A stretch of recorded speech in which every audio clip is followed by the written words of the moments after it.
If you were living under a rock or paying too close attention to whether or not Anthony Davis was going to be moving from New Orleans to anywhere but New Orleans, you may have missed the news that JT Realmuto was traded to the Philadelphia Phillies for Sixto Sanchez, Jorge Alfaro, Will Stewart and international bonus pool money. This is a good deal for the Phillies because they get a really good catcher who has 3 of the 7 best seasons by fWAR in the past 3 years among catchers. That consistent excellence rightfully made him an highly in-demand piece. The Phillies also got him without giving up a ton. Maybe Sanchez becomes a great arm down the line. Maybe he's a reliever.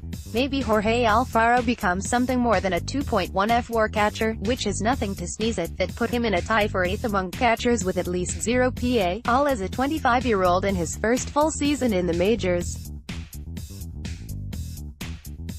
Maybe this is as good as he gets though, and they just have a good, not great catcher for 4 years.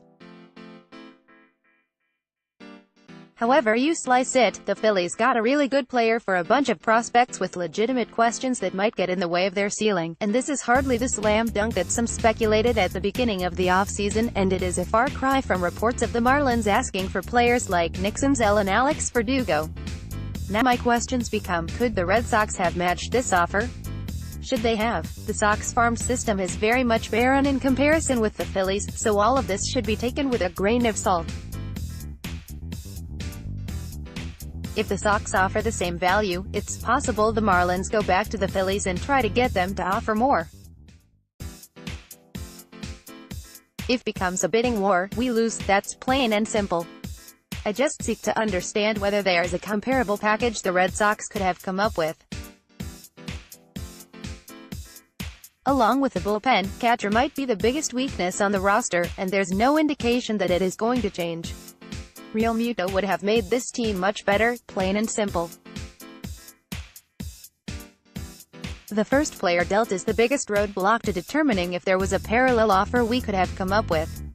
Sixto Sanchez has a higher ceiling than any prospect in the Red Sox system at present, besides perhaps Jay Groom, who comes with his own lofty issues and is clearly not in the same tier of prospect at this point, or Tristan Casas, who has played too little to actually have real value reflected properly. We could theoretically look outside the well of prospects at someone like Rafael Devers, but let's assume we're not putting him on the table. Of the players in system, Jay Groom is probably the closest true comparison. Sixto played 2018 in A-ball, whereas Groom missed all of 2018. This is, it goes without saying, a huge shot to his trade value. Assuming they bite on Groom as a frontliner, we also have to assume significant extra value in way of a 4th piece added to the deal. We'll get to that later. On the basis of pure potential, Groom may check that box. He may not.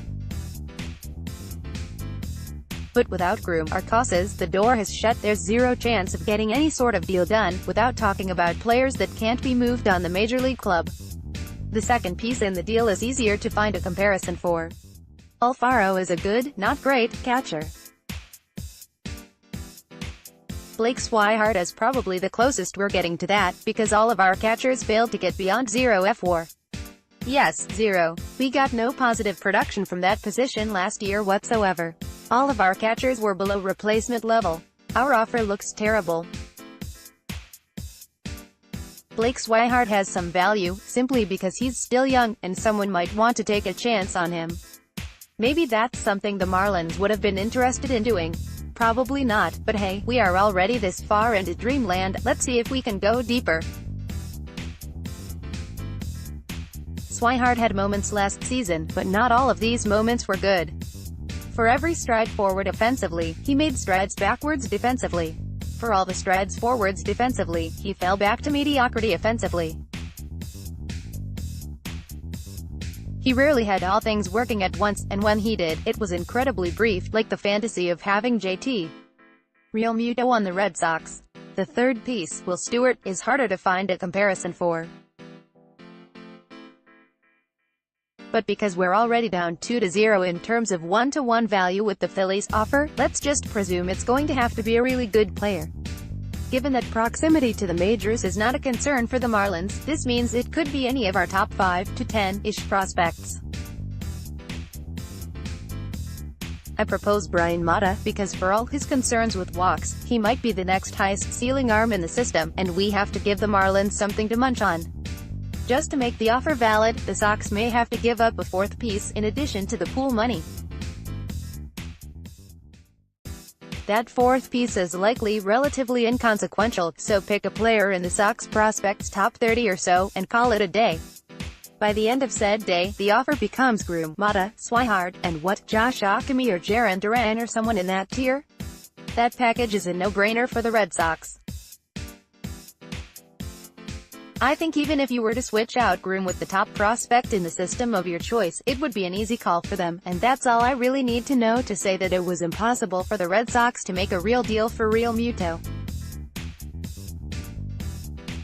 The questions were pretty simple. Could and should the Red Sox have tried to match the offer for Realmuto? Yes, they should have tried, and it's very probable they did since Trader Dave still exists, because Realmuto is really good and our catchers are really bad.